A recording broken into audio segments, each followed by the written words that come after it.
Bom dia, galera. Nossa aula de hoje, então, é sobre interação gênica.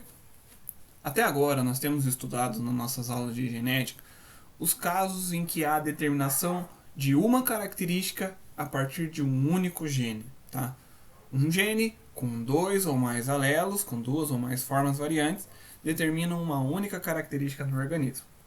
Mas existem várias características do nosso organismo que são determinadas pela ação em conjunto de mais de um gene. Aí, nesse caso, quando nós temos mais de um gene atuando pela determinação de uma mesma característica, temos o que chamamos de interação gênica. Tá? Nessa parte de interação gênica, nós estudaremos aqui a interação gênica complementar e a interação gênica epistática. E, posteriormente, também falaremos sobre herança quantitativa. Tá? Então, vamos começar primeiro pela interação gênica. A interação gênica ela acontece, então, como já comentei com vocês, quando temos um grupo de genes, pode ser dois ou mais genes, que atuam na determinação de uma única característica. Eles juntos vão atuar na expressão dessa característica aqui.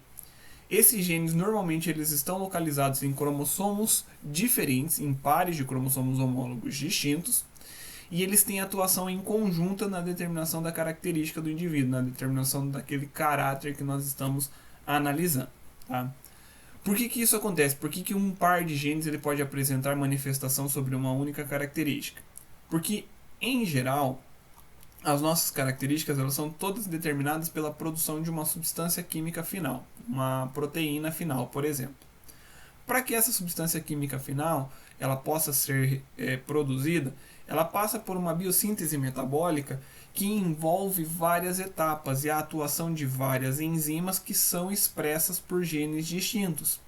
Se uma dessas determinadas enzimas elas não estiver presente no processo de biossíntese dessa substância, isso faz com que ela não seja produzida, isso faz com que ela não seja originada e, consequentemente, a característica final ela vai sofrer interferência. Tá? Vamos supor aqui, para que essa substância final aqui, que a gente vai chamar ela de substância final W, seja produzida, ela tem uma substância precursora, e essa substância precursora vai passar pela ação metabólica de 3 enzimas.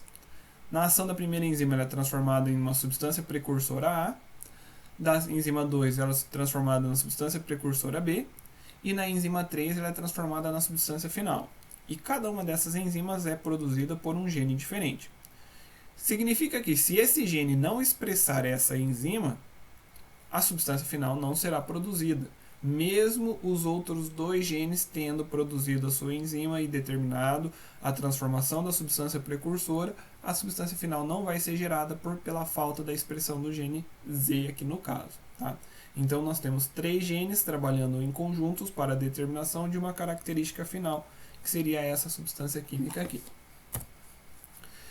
Então, como eu falei para vocês, nós vamos estudar aqui nesses casos de interações gênicas, falando sobre interações complementares, interações epistáticas, ou simplesmente epistasia, e herança quantitativa.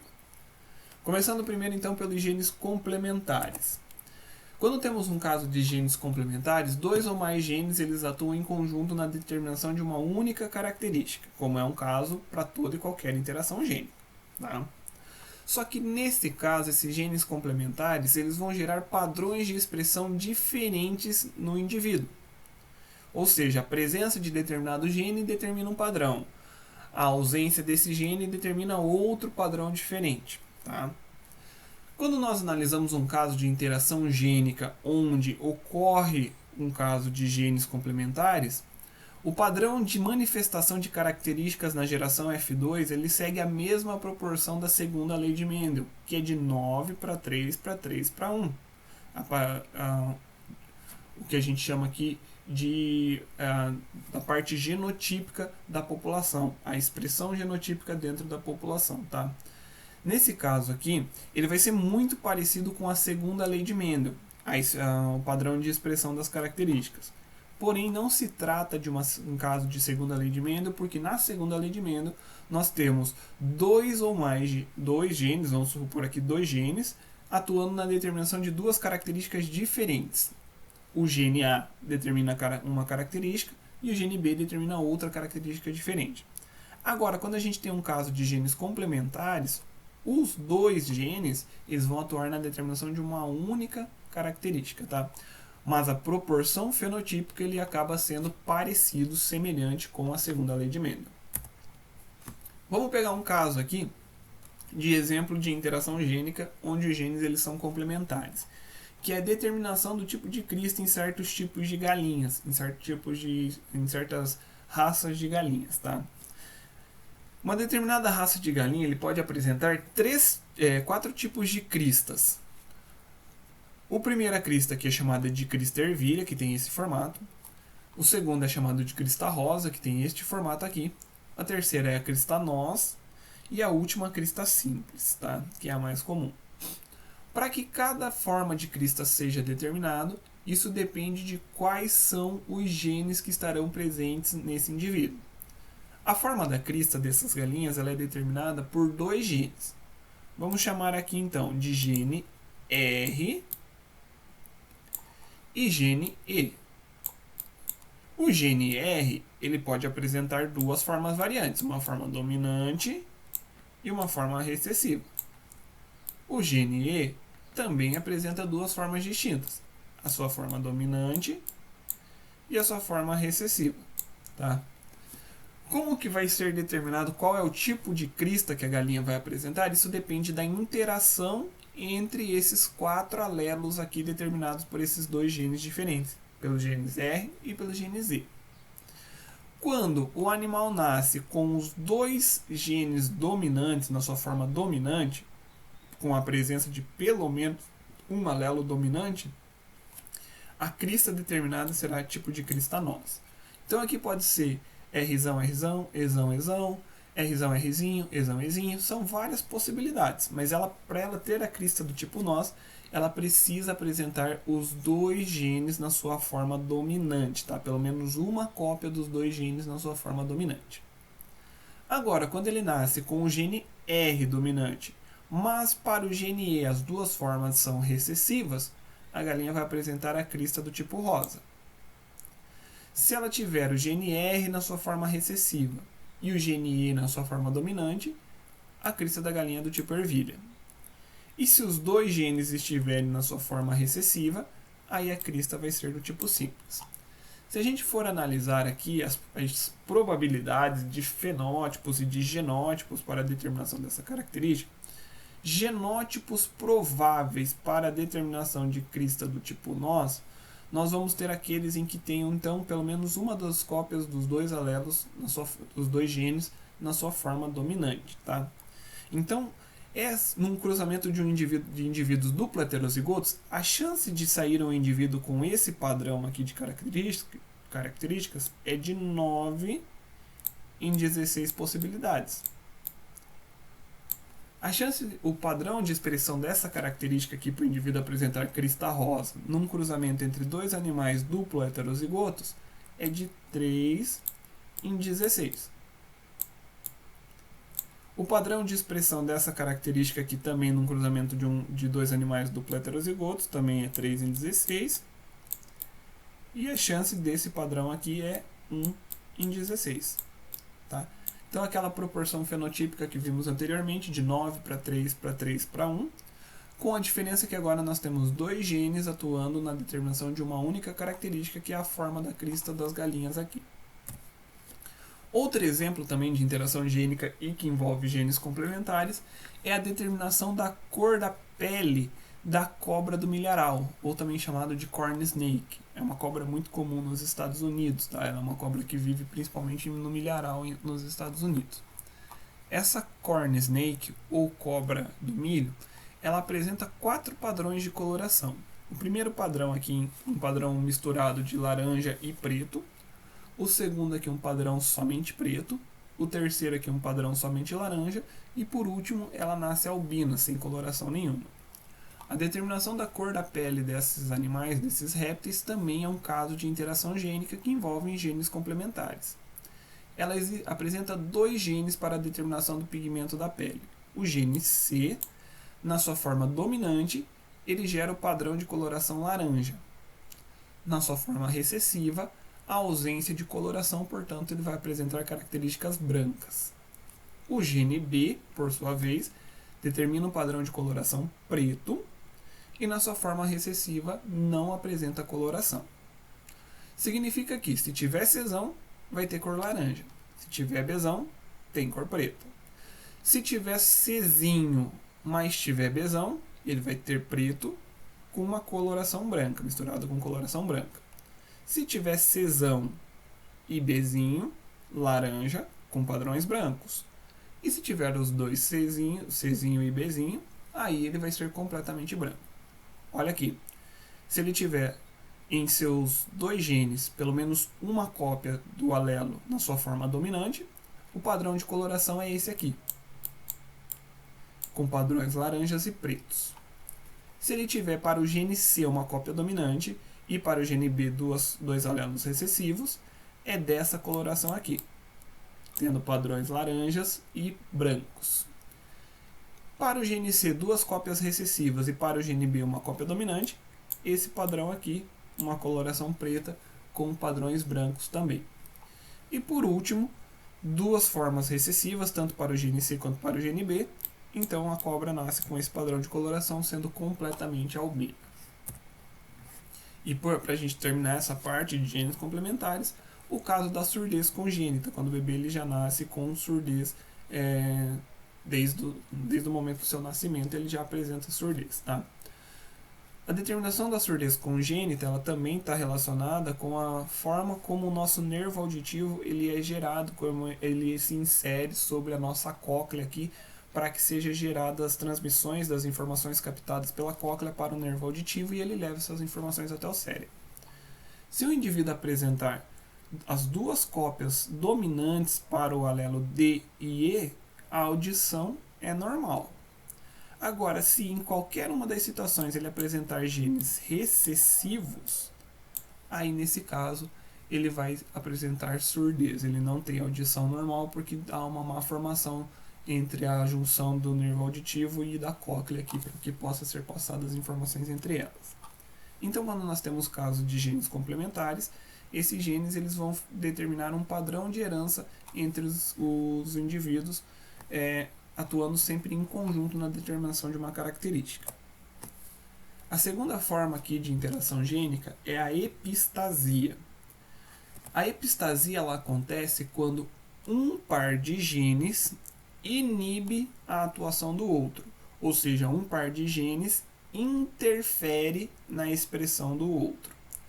Ali nos casos anteriores, quando a gente viu anteriormente, não existe interferência. Os dois genes eles se somam na determinação da característica do indivíduo.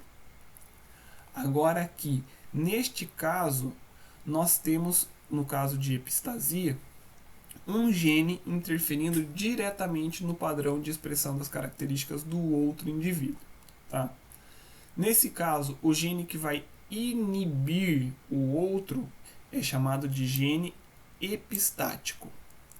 E o gene que está sendo inibido é o gene hipostático. Então vamos supor aqui nesse caso de interação epistática entre esses dois genes aqui. O primeiro gene no par de cromossomos vermelho, o segundo gene no par de cromossomos amarelo. Para que possa ser gerada a característica, digamos assim, existe uma interação entre esses dois genes. Só que quando está presente uma determinada forma, seja ela dominante ou recessiva desse gene do cromossomo vermelho, ela inibe a manifestação do cromossomo amarelo. Então o cromossomo amarelo ele não vai conseguir gerar a sua característica. Esse gene que está inibindo a expressão é chamado de gene epistático, e esse que está sendo inibido, que tem a sua manifestação interferida pela presença do outro, é o gene hipostático. Tá? Existem várias formas de epistasia. Existem epistasias dominantes, epistasia recessiva, epistasia duplo recessiva, enfim. Aqui nós vamos tratar sobre epistasia dominante e epistasia recessiva. Tá? A epistasia dominante ela acontece quando o alelo epistático, para ele inibir o gene hipostático, ele precisa ter um alelo dominante. Tá? Significa que, vamos supor aqui, nesse caso, então eu tenho aqui o alelo epistático e aqui o hipostático, o gene que vai predominar sobre o outro, interferindo na expressão dele. Para que esse alelo ele possa atuar inibindo a ação do outro gene aqui, ele precisa de apenas uma cópia dominante. Se ele tiver um azão, não interessa qual é o outro alelo que está junto com ele aqui. Se ele tiver uma cópia dominante, o outro gene ele digamos assim, ele é impedido de manifestar a sua característica. Já na epistasia recessiva, precisa de duas cópias recessivas do alelo epistático para que haja inibição do gene hipostático. Tá? Então aqui só vai ocorrer a inibição quando eles estiverem em homozigose. Ou seja, quando o gene estiver com as suas duas cópias recessivas, ele vai causar a inibição do outro gene, vai causar o impedimento da manifestação do outro gene. Olha um exemplo de epistasia dominante, que é a cor da pelagem de cavalos. A cor da pelagem de cavalos ela é determinada pela presença de dois genes, o gene B e o gene V. Tá? O gene B, na sua forma dominante, determina a coloração preta. Na sua forma recessiva, determina a coloração marrom. O gene V, ele interfere sobre a expressão do gene B. De maneira que, se ele tiver um alelo dominante para o gene V, ele não consegue fixar a coloração. Portanto, independentemente de qual seja o alelo do gene B que esteja presente no indivíduo, ele vai nascer com uma coloração branca, porque não tem fixação da cor. Por sua vez, se o gene V estiver na sua forma recessiva, não existe inibição e, consequentemente, a coloração ela é mantida de acordo com qual alelo do gene B está presente nesse indivíduo. Certo? Então, olhem aqui. Se o indivíduo nasce com Bzão e Vzão, ele tem o Bzão para determinação da coloração preta. Porém, ele também tem o V dominante para não fixação do pigmento. O V é epistático e impede a expressão do B. O B, portanto, é o gene hipostático. E, consequentemente, se o V não deixa o B produzir a sua característica, a coloração é do tipo branca. Agora, se eu tiver essa expressão aqui, Bzão, e no outro gene, Vzinho e Vzinho. Agora, nesse caso, o B consegue manifestar a sua característica porque o gene epistático está na sua forma recessiva. Então, a coloração do cavalo vai ser preta. Se tiver dois alelos recessivos Bzinho e um dominante Vzão, tendo Bzinho era para ser da cor marrom, mas devido à presença do alelo Vzão, do alelo dominante para o gene V, não ocorre fixação da cor e o animal nasce com pelagem branca. E por fim, quando o indivíduo ele é duplo recessivo, o gene V não está na sua forma dominante, então ele não consegue interferir na expressão do alelo B, consequentemente o cavalo nasce com coloração marrom. Tá? Olha um exemplo de epistasia recessiva agora, quando um par de alelos recessivos interfere na manifestação da característica em um indivíduo. Um bom exemplo disso é a cor da pelagem de cachorros da raça labrador. Tá? Para que seja determinada a coloração da pele, da pelagem de cães da raça labrador, isso depende da expressão de um pigmento que é produzido por um gene chamado gene B. Esse gene B, na sua forma dominante, ele produz a coloração preta e na sua forma recessiva a coloração marrom. O gene E, ele interfere sobre a ação do gene B, ou seja, ele é epistático em relação ao gene B. Dessa forma, se o gene E estiver na sua forma dominante, ele vai permitir a expressão do gene B e ocorre a fixação da coloração produzida pelo gene B. Agora, se ele estiver na sua forma recessiva, não ocorre manifestação e, consequentemente, não tem a fixação das cores, e aí o animal sai com pelagem de cor caramelo. Tá? Então, olhem aqui as probabilidades de genótipos e os fenótipos gerados por essas probabilidades. Na primeira possibilidade, o indivíduo tem um alelo dominante para o gene B e um dominante para o gene E. O dominante para o gene B permite a coloração a produção de pelagem preta, e para o gene E ele permite a fixação dessa coloração. portanto o animal nasce com coloração preta. Numa outra situação, ele tem o dominante para o gene B, mais 2 recessivos para o gene E. Nesse caso, percebam que o dominante para o gene B determina a coloração preta, mas o recessivo Ezinho ele não permite a fixação da cor, ele é epistático. É nesse caso que vai ocorrer a epistasia, quando os 2 genes estiverem na sua forma recessiva. E aí então não tem determinação da coloração preta e o animal nasce com cor caramelo. Se ele tiver 2 alelos Bzinho e um alelo dominante E, o animal nasce com coloração marrom porque o E não vai interferir na manifestação do gene B. Agora, se ele estiver duplo recessivo, ele tem o par de alelos recessivos para o gene E, ocorre epistasia, ele não permite a produção daquela característica do gene B e, consequentemente, o animal nasce com um padrão de coloração amarelo. E para a gente finalizar, terminamos com a herança quantitativa.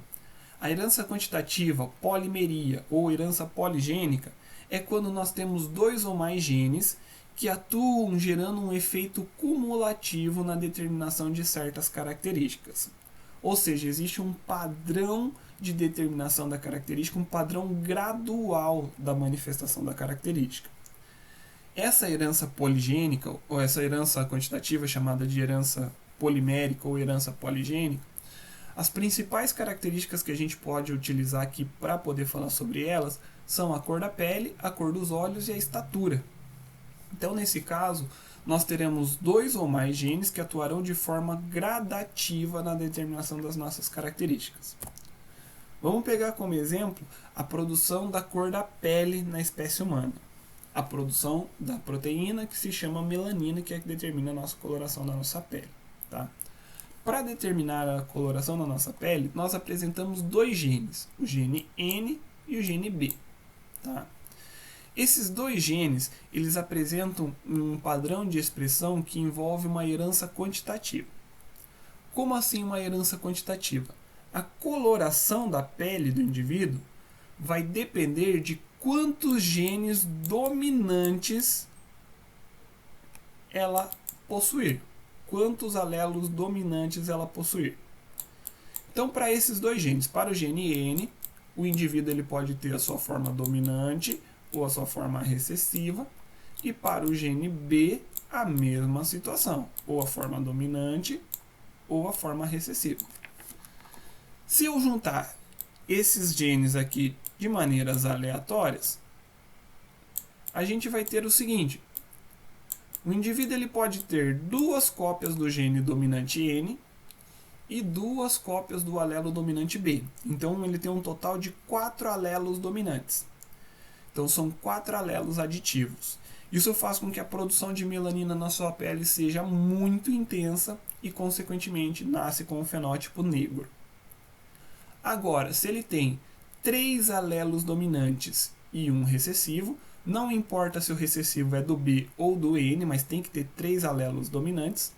Aí então ele tem 3 alelos aditivos, que são aqueles que agem de maneira aditiva para a determinação do fenótipo. Consequentemente, o indivíduo nasce com a coloração da pele do tipo mulato escuro. Se ele tiver 2 alelos dominantes, ou seja, 2 genes, 2 alelos aditivos, não importa se é no N ou se é no B, aí o padrão de coloração da pele é do tipo mulato médio. Se tiver, aqui no caso, apenas um gene, um alelo aditivo, ou seja, um alelo dominante, a coloração de pele é do tipo mulato claro. E se tiver somente alelos recessivos, não tem nenhum alelo aditivo, então a coloração da pele ele vai ser do tipo branco. Tá? Então percebam aqui que quanto mais alelos dominantes o indivíduo tem no seu genótipo, maior é o padrão de expressão. Isso gera um padrão gradual de expressão no indivíduo. Num caso de herança quantitativa, nós temos o que é chamado de curva de Gauss, ou curva normal.